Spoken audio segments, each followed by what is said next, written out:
Welcome home to USA Global TV and Radio, a place where dreams take flight, with authentic storytelling, diverse perspectives and meaningful conversations, where global stories unite and bridges are built beyond all borders.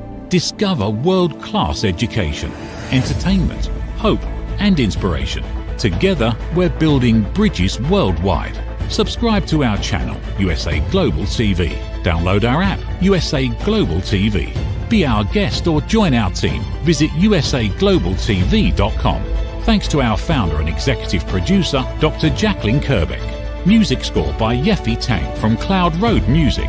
Voiceover artist Mike Porter. Creative direction by Paul Garcia. USA Global TV and Radio. Your home for global connection. All rights reserved. This video and its contents are the exclusive property of USA Global TV and Radio. Unauthorized use, duplication or redistribution in any form is strictly prohibited.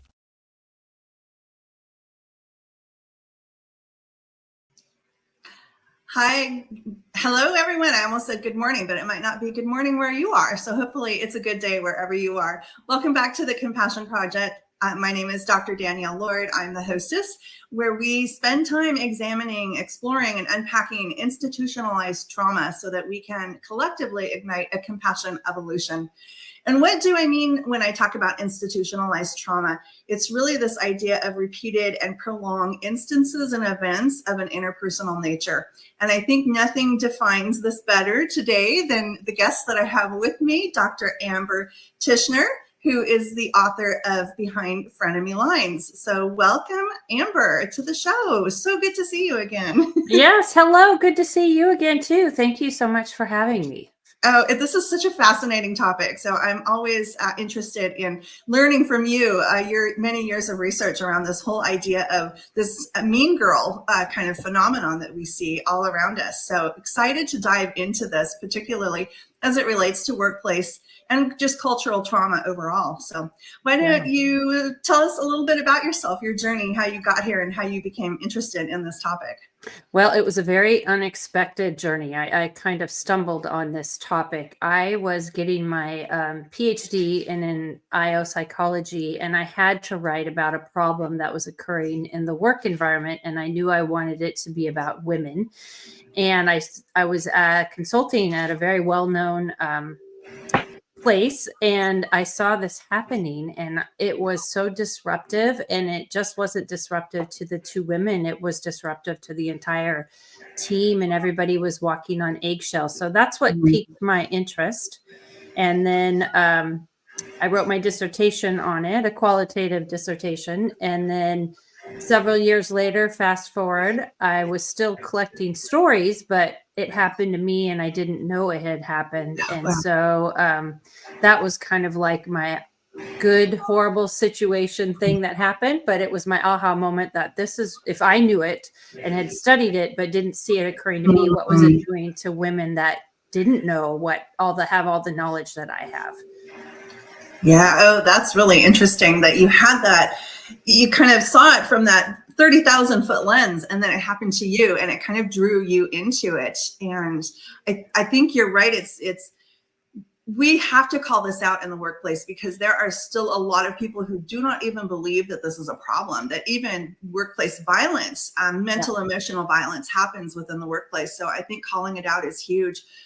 I remember years ago working, this was before I had my PhD, and I was working in an environment where there was a definite mean girl. And when she came, everyone scattered. Everyone knew that when this particular individual entered the room, there was going to be some kind of traumatic event that transpired. So I had done all this work. We had a really awful event that happened in a skilled nursing facility that we were managing nationally. And I was very concerned about this and had done all my effort to, the socializing the problem, getting people on board with me. And I brought it up at the management team meeting, and you could just literally see everybody push away from the table.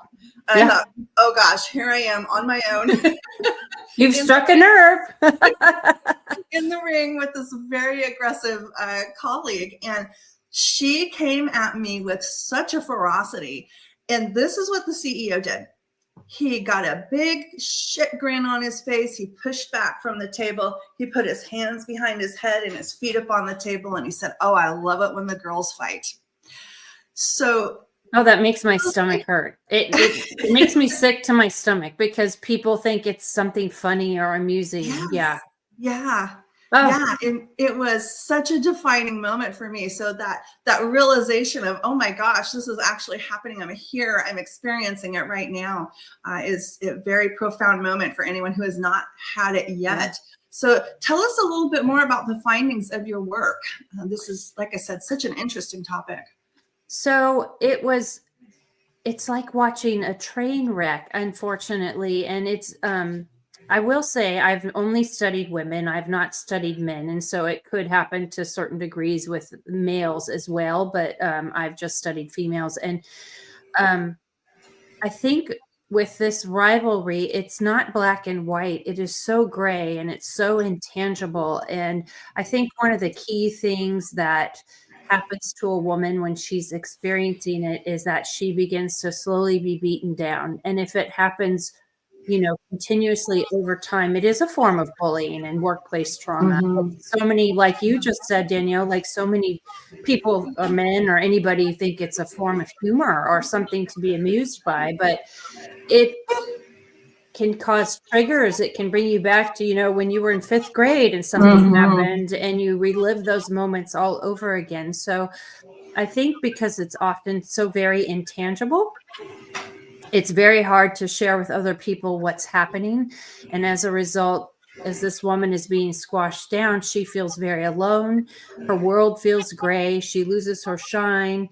And you're not really sure who to trust or turn to, especially if it's occurring in the working environment, because what if the woman that's targeting you is in charge of your career path or your paycheck?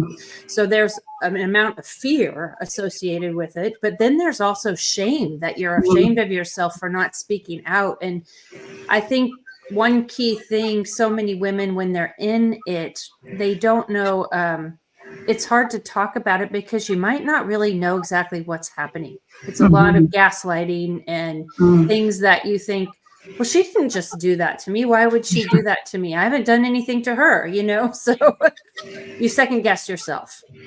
Yeah, I think that's really key, is that sense of, no, this can't be happening. It's a real state of denial, isn't it? That, no, this cannot be happening. She didn't really say it. She didn't mean it that way. But you make such a valid point, is who do you trust at that point? And can I go to somebody?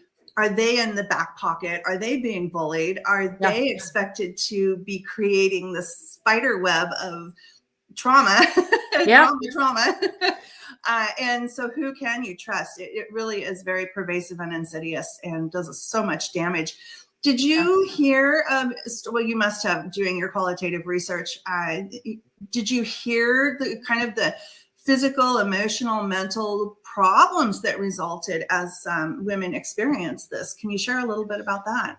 100%. And I was actually, you never want, when you're doing research, you never want to project or think what what may be an end result. And so I think one of the things that I was surprised from was the amount of physical things that occurred to women who are experiencing the emotional traumas and unexplained health conditions. Couldn't understand why they had this health thing that couldn't go away, and they're in the emergency room, or they're sick a lot, or they have depression. If it's occurring at work, it doesn't just stay at work. It is part of your being. And so it comes home with you.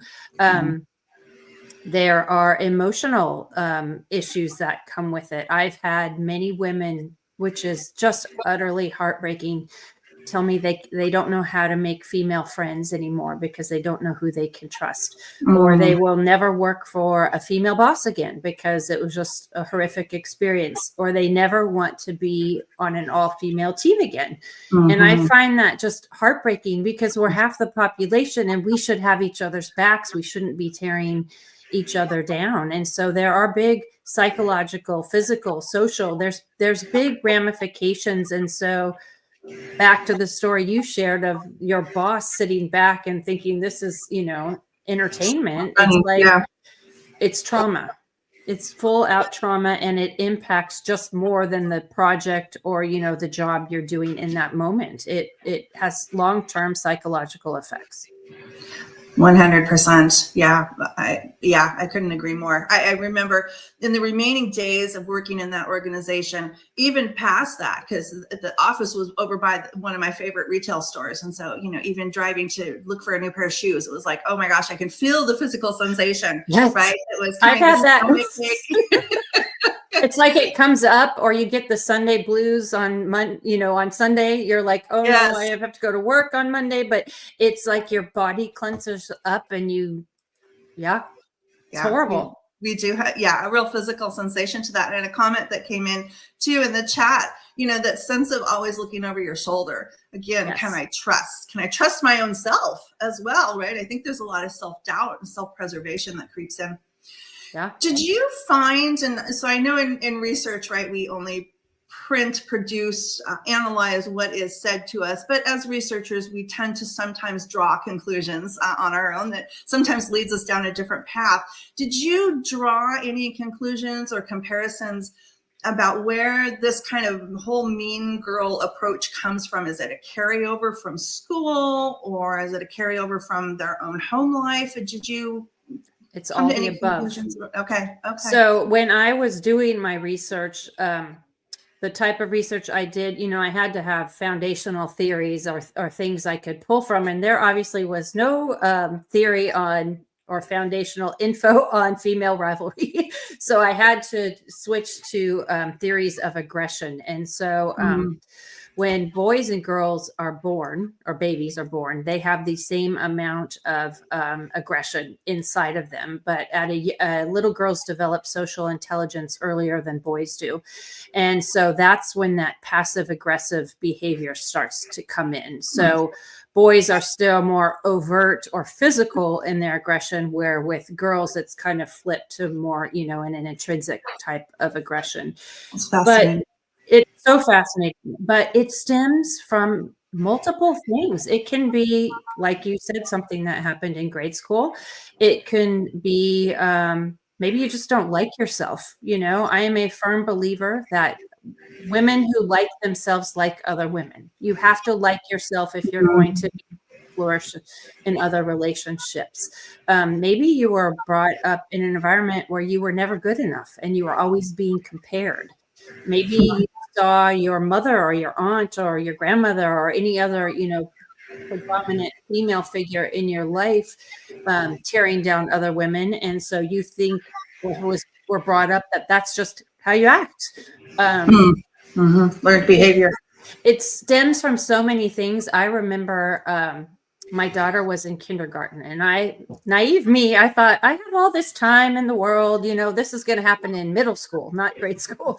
Oh, and gosh. she came home and was telling me about these girls and what they were doing on the playground at school and excluding and totally not inviting other girls. And I thought, you know, at that age, that is a learned behavior, because you're not taught, you just aren't mean, you know? So it's, it was shocking to me how young it can start. Wow. Very interesting. And then of course that behavior is rewarded over time. In whatever way, right? Reward looks different to all of us. So yeah. Wow. Okay. Well, the little carryover question here. Yeah. Did you see, so looking at all of that in aggregate, was there one or two more significant or contributing variables that you saw? Was it childhood, or was it pop culture, or was it just kind of a larger amalgamation? Maybe more falls under the more research is needed. I think, oh my gosh, if I could get funded, I could do research forever. It's a combination, because I think it's so unique and different for every person. I look at, I think pop culture and social media, they are contributing factors, because it's taught to be a form of amusement. But I also think, you look at now, I didn't grow up with social media or everybody, with the outlet of the computer. So I think people tend to have keyboard courage when you can tear somebody down really easily, but you're not there. You're hiding behind your keyboard. And that makes it really easy to be a mean person. But I ultimately, I think with a majority of the women that I've interviewed, a lot of it comes from you just don't like the skin you're in, and you have to, I think that is probably one of the key things.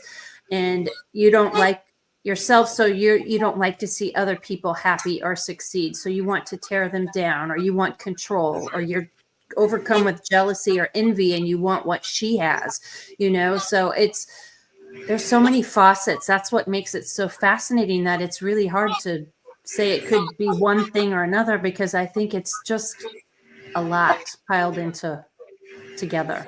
Yeah, absolutely. And that makes so much sense when we think about just the complexity of the brain, and that we are all motivated or have fear triggers that are so unique and different from everyone else.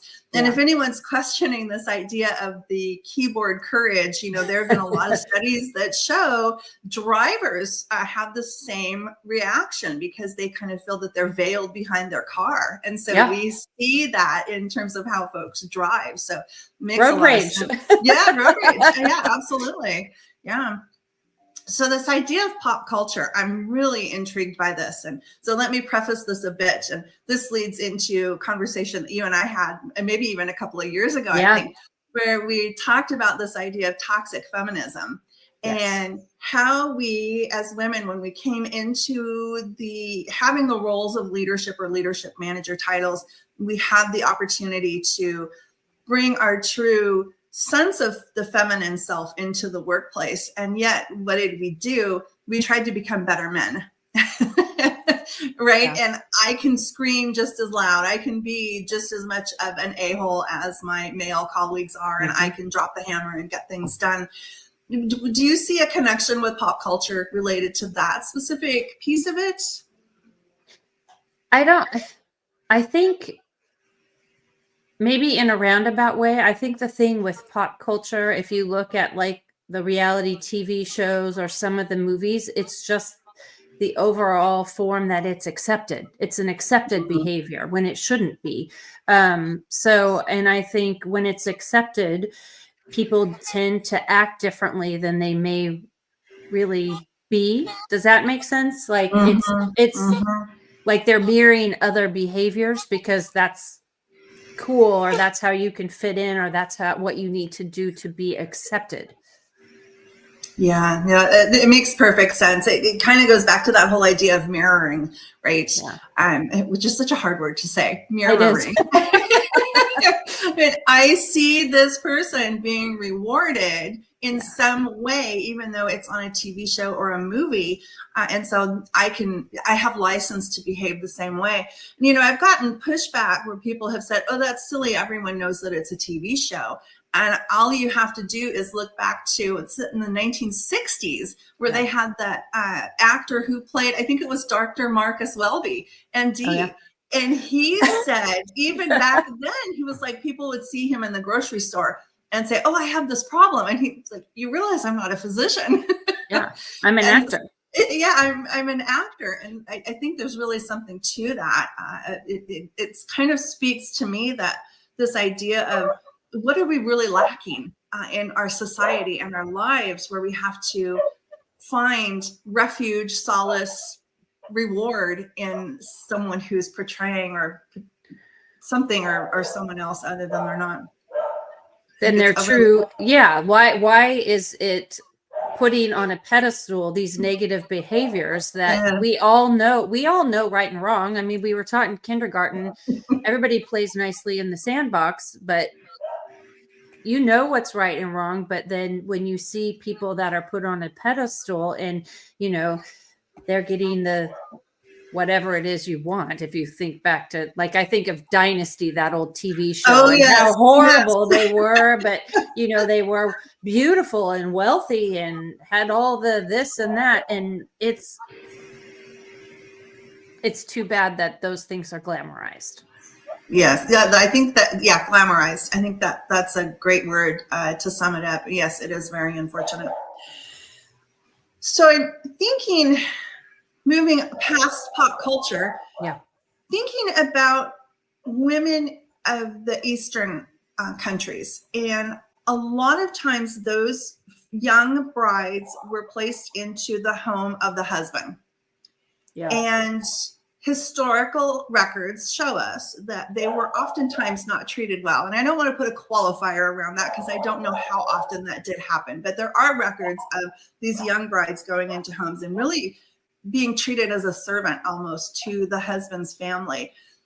So I want to preface that by asking this next question. Do you see this as a worldwide phenomenon, or is this something that's just kind of unique to us in the United States? No, it's not unique to us in the United States. And it's interesting. I actually lived in the Middle East for a while, and it's very active there. I've spoken to colleagues, and she gave me research about what was going on in the country she had lived in the Middle East. And it's common in the Latin communities, Latina communities. It's very common in the African American communities. And you think it's just, yeah, it's cultural. It happens to women. And I think that's the one thing that's come out of my research is that female rivalry does not discriminate. It doesn't matter what car you drive. It doesn't matter what color your skin is or how your hair is. No one is off limits. And that's what's unfortunate about it. And when I give talks, and I like to do an entry, like a question session where women will raise their hands and share what they've experienced. And usually by the end of asking like about 10 questions, every single woman has a hand raised or is standing up, because it's almost on the flip side, very rare that I have met somebody that hasn't had a taste of it to some degree or another. So yeah, unfortunately it's something between women. Fascinating. Very, very fascinating. And yet one more way that trauma has become such a huge part of our lives. So sadly. So yeah. And I don't use the psychological definition of trauma, but I have this, again, repeated and prolonged instances of an interpersonal nature, because I think it's important to call that out and recognize that this is an actual very traumatic event, because we do tend to think of trauma as being something large that happens to us or has significant physical implications. Well, it's very telling if you have somebody that says, I don't have female friends and don't trust anybody to make them again, or won't work for women. That's trauma, 100%. And I agree with you, because, you think of workplace bullying or bullying in general as a different segment of what female rivalry is. But if this occurs in a working environment, especially if it's somebody who has control over, your career trajectory or your paycheck, that is ongoing bullying behavior, which is trauma, which is it stems from a toxic workplace culture. Yeah, absolutely. I think it's fascinating that we've, at the point in our organizations where we've said, well, if you're in a power position, a transactional power position, right, among a male and a female, someone who has say over your pay, your ability to have promotion, and you're in a sexual relationship with that individual, that's unacceptable. But we haven't addressed this idea of if you're being bullying or toxic or allowing this abuse to occur, that's somehow still okay. It's shocking. And that's why I call it the elephant in the boardroom, because everybody will nod their head and go, oh yes, I've seen that. Or, aha, yep. They all know, but no one wants to talk about it. And so you tiptoe around it, but you feel it, you see it, it changes how you work, you walk on eggshells, and the person that's the recipient of it changes her. Yeah, absolutely. Not to mention the quality outcomes of products and vendor relationships and all those things, where we talk about why our U.S. and global organizations failing. Well, look no further than the inability of people to effectively communicate through this source of trauma. So, well, and if you have I call it good women walking. You have time, talent, and money walking out your door. Yeah. And if you aren't having an exit interview to understand why, you have a great employee that you've invested in that's leaving. I'll call it the perpetrator, the one that's instigating the ugly behavior, chances are she's staying. So inadvertently, that behavior is being rewarded because nothing's being done to her. And so she stays, somebody else comes in, and then it's a cycle, and it happens again. And you're wondering what's going on. Well, hello. Yeah. Look no further. Yeah. Further, shame on you. You need to make So I want to give you an opportunity to talk a little bit about your book, Behind Frenemy Lines. Yeah. And how can folks find it? I said I was going to purchase it a while ago, and then time marches on, and I forgot all about it. And I need to get a copy because I know it's fascinating. I will flash it up. Here's Thank a copy of it. Behind Frenemy Lines, Rising Above Female Rivalry to Be Unstoppable Together. You can find it on Amazon or at your local bookstore. It's also on Audible. And I took, it's founded from my research for what I did for my dissertation, but then I kept collecting. After it happened to me, I kept collecting stories. So it's not just about the work environment, it's about women, and it gives examples of, you know, it happening in grade school, middle school, high school, college, your first job. So it's just it happening to women. There's a chapter, obviously 2 chapters in the workplace and on psychological safety, but it's really that it talks about it to know if you're experiencing it, but how to overcome it to be better together. Because I'm a firm believer there are women out there that uplift and support and empower, and they have your back even if you're not at the table, and that's what we need more of. Yeah, and thank you. I'm so glad you brought that up about how do we move past this. Yes. Right. So have you found solutions for folks, or what have you found that's working to say, hold up the mirror and look, you're a frenemy?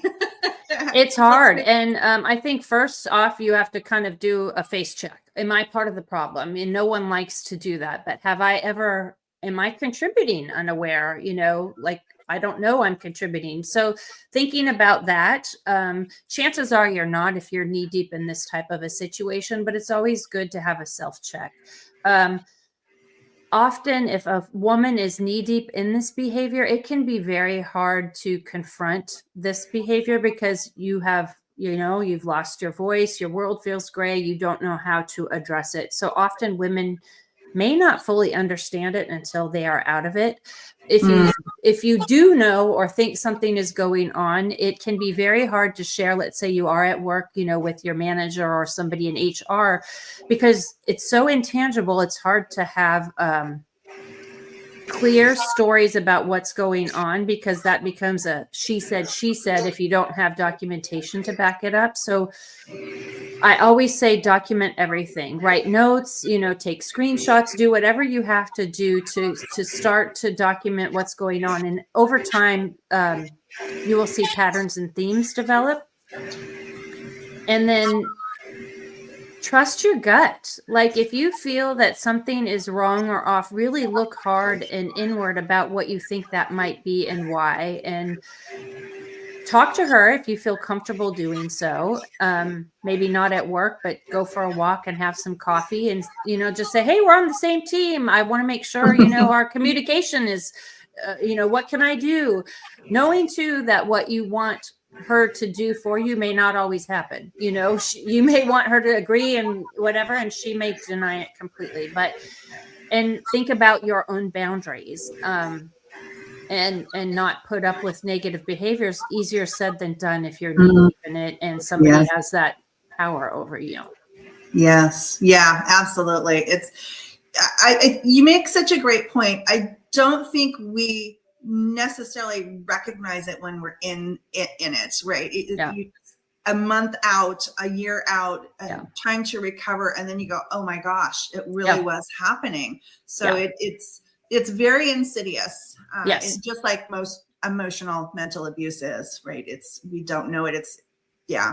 Like so me not even realizing after I'd studied it for several years, and I was in the middle of the Sunday blues, dreading going to work, and it was my mom that called it out. I was talking to her on my way to work on a Monday morning, I think. And she said, I hate to see how you're doubting yourself all because of this woman. And I went, oh my God, this is what's happening.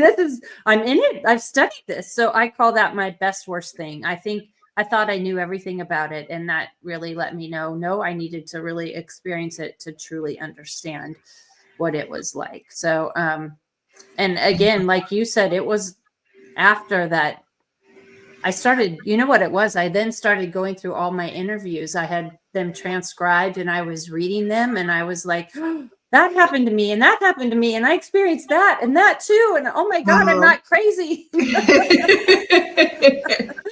Oh my goodness. Wow. What a story of that immersion. And it's not often that a researcher actually gets to live the very thing that they're researching. That's fascinating. I wouldn't have wanted to plan it, but now in hindsight, I can appreciate the positives that came out of it. Yeah, certainly, but not in the moment, I'm sure. No. Yeah. Well, how can folks get in touch with you? Well, I on Instagram and Facebook and actually LinkedIn, I'm at Dr. Amber Tichenor, Ph.D. Those are my handles. And my website is drambert.tichenorphd.com. And then my book I just usually direct folks to Amazon, and YouTube as well, Dr. Amber Tichenor. So I've tried everything is pretty consistent across platforms. And if you have questions or unfortunately, if you are experiencing this behavior, please don't hesitate to reach out or grab my book, or please ultimately know you're not alone, that this happens to a lot of women and you can overcome it. Oh, that's fantastic. Oh, what a powerful message. Yeah, we can't overcome it. I would like to say too, give yourself the grace of time.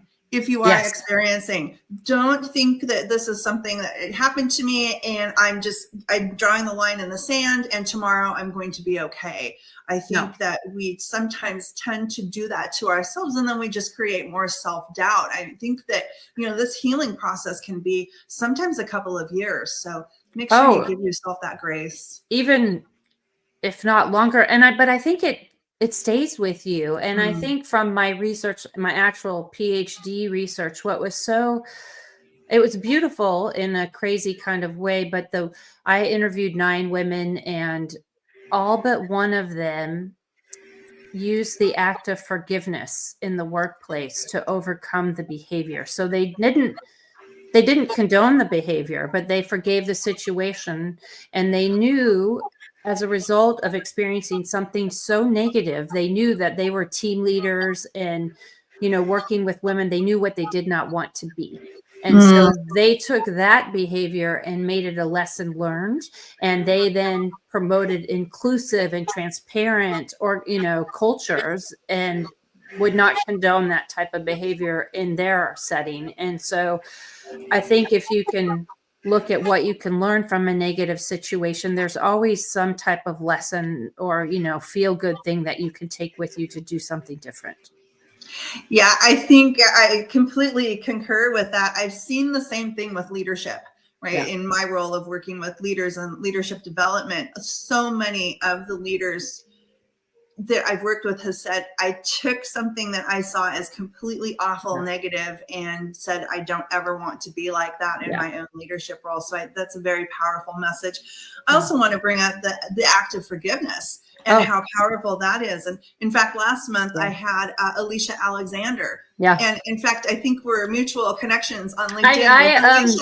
I reached out to her after I did watch the conversation you had. And so, on the power of forgiveness. Yes, I was like, oh, wow, that was one of the unexpected things that came out of my research that was hugely surprising. And the woman that did not have that forgiveness, it was tragically fascinating to watch her. I did know her, and the situation, it turned her bitter and it ate her up inside. And that was a whole nother learning lesson too. Like, you have to let these things go because you can't move on. And what I tell women, if you can't let go, then ultimately that woman still has control and power over you. Yes. That is so true. Yeah. That is such a powerful statement. You're giving away all of your control in that place. Yeah. And you don't have to tell her you forgive her. You can just do it on your own. No one else needs to know, but you don't ever have to talk to her again. But yeah, it's just that power of letting go and not staying in that space of a victim. 100%. Yeah. Fabulous. Wow. Well, what a great honor to talk with you. It's such a fascinating topic. Again, one more time, tell folks how they can get in touch with you. And folks, she does respond. Amber does respond to you if you reach out to her. I know that personally. So yes, my website, drambert.tichenorphd.com, or LinkedIn, Instagram, Facebook, Dr. Amber Tichenor, Ph.D. And that's TICHENOR. My last name can be a little bit of a mouthful. Yeah, I wanted to make sure I could say it correctly when we came on. I've heard every pronunciation, so I'm sure. I ran several of them through my head prior to. So yeah. Well. So what would you say to? Oh, I still have so many questions. What would you say? So two more. We'll wrap up with this one. What would you say to organizations who still have doubts about this? It exists. It exists in every organization. It exists where there is more than a few women on a team, and I find it rare that it's the other side. I love the feel-good stories when women can tell me, we actually don't have that on my team or in my organization. We all uplift and support, but for the most part, it is there. And you have to talk about it, because when you talk about it, that's when you will hear things and understand what is going on. And once it's out in the open, you have to have a no tolerance rule for this behavior, or else have bystander training. If you see it occurring, then you have your bystander training that kicks in. But just let people know it's bullying, and let people know this will not be tolerated. So chances are, if you have a predominant female group or team or organization, this is going on, whether or not you want to admit it. Yeah, it is happening. Yeah, it's so true. And we don't teach a lot of these things, even in a lot of our graduate programs. These types of awareness are just simply not taught to leaders. So we do have to bring it forward and make folks aware. Yeah. So self-care, we oftentimes talk about self-care or hear about self-care. I like to talk about self-compassion. What's a word of advice you would give to folks to have self-compassion for themselves, or it's compassion for others even? Well, you always, I think, need to be kind to everybody. Whether or not you're going to be your BFF, you have to be kind. I think the compassion, self-compassion, as it pertains to this topic and conversation that you and I are having, is go easy on yourself. I think so often there's a lot of shame around, what am I doing to attract this? Or I could have changed the behavior, or I could have stopped that. No, you probably could not have. You were probably in the wrong place at the wrong time. And if it wasn't you, it was going to be somebody else, because you can never change somebody else's behavior. You can only change your own. So go easy on yourself. Really, really, really know you're not alone. This is happening. It just needs to be talked about, and give yourself grace. And then, if it continues to happen, you have to do a self-check of, okay, I need to set up boundaries, or I need to not tolerate this nonsense anymore. But just give yourself grace and work through it. And there are women out there that will support and empower you. Wonderful final message. Thank you so much for being part of this really important conversation. So I hope that we can continue this, and so glad that you could join us today. Again, Dr. Amber Tichenor, and your book is Behind Frenemy Lines. So thank you. I appreciate it. I love chatting with you, Danielle. Have a great day. Thank you. Thank you. All right. Well, that concludes the show for today. Thank you so much for joining us. And I want to say thank you to our producer, Dr. Jacqueline, and to USA Global TV and Radio. And stay tuned to hear from our sponsors, and we'll see you next month. Thanks, everyone. Have you ever felt unheard? Like your words float into a void, leaving you invisible and disconnected? How about feeling judged, when assumptions overshadow your truth, leaving you misunderstood and defensive? And then there's that moment when someone offers solutions you never asked for. dismissing your feelings and leaving you more frustrated than before. It doesn't have to be this way. Dr. Jacqueline Kerbeck, the listening mentor, understands. She's here to help you reclaim your voice, build stronger connections, and create meaningful conversations that inspire understanding and mutual respect. Through her groundbreaking books, online and in-person courses, and interactive workshops, you'll learn how to navigate life's most challenging interactions. Discover the power of elevated listening and transform how you communicate.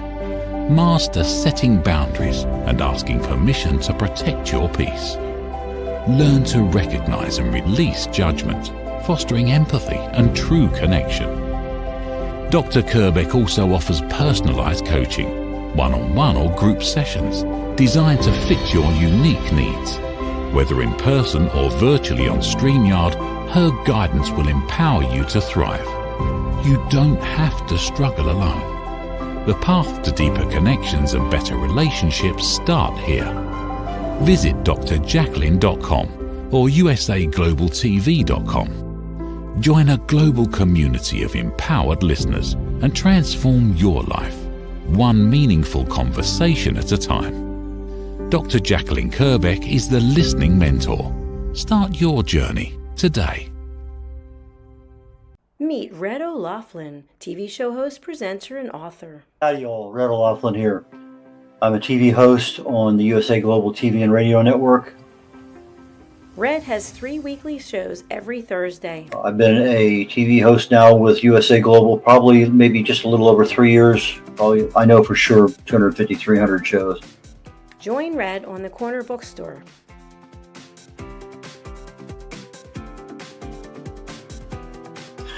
The Corner Bookstore is one where we talk to authors, publicists, publishers, editors, cover designers, anybody associated with the writing and authoring book production business.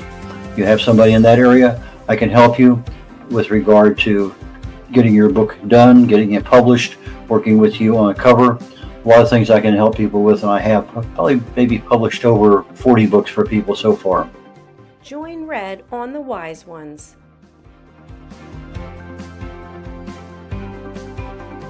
On the Wise Ones, I'm looking for entrepreneurs, business owners, people who have wisdom, lessons learned over time that they can share with others. So please go to usaglobaltv.com, sign up, and join me there. Book your session on usaglobaltv.com. Join Red on Talking Heads.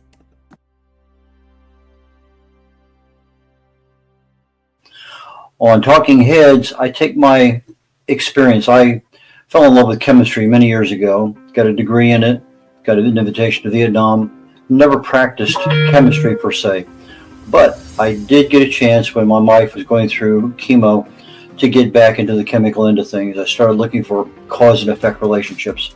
I had been working at a company doing cause and effect analysis on failures in the field on various products that we made. So I said, why not look at the cellular structure in the body? The chemicals are chemicals, they do certain things. So I take my knowledge of chemistry and research, I write about it, I speak about it. I have over 1,000 original content articles on LinkedIn, most of them dealing with some aspect of health or wellness. I speak on that topic quite often, and the Talking Head show is one that I concentrate my knowledge of health and wellness on in order to help people. Red is a distinguished Toastmaster. As a distinguished Toastmaster, I help people get their speeches developed. The presentation is something that I critique all the time with Toastmasters. It's one of those skills that I have. I can easily help you on that one. So from a position of writing, publishing, book coach, speaking, and being a keynote speaker at an event or virtually, depending on how things work out. But those are the things that I can help people with, and I have 3 shows every week here on the USA Global TV and Network, and please join me when you can. Appreciate it. Bye now. Here are some of the books that Red has written and published. Contact Red at redolaughlin.com. What if one simple skill could change the way you connect with the world? What if listening could open doors to deeper relationships, stronger businesses, and a better you? Dr. Jacqueline Kerbeck, the Listening Mentor, brings you USA Global TV and Radio, a space where voices are heard, ideas are shared, and global communities thrive. Through the Elevated Listeners courses and books, you'll master the power of listening, set boundaries with confidence, and transform conversations into opportunities. Join us. Listen, learn, elevate. Whether you're a leader, a coach, a business owner, or someone seeking stronger connections, your journey starts today. Subscribe, learn, and transform today.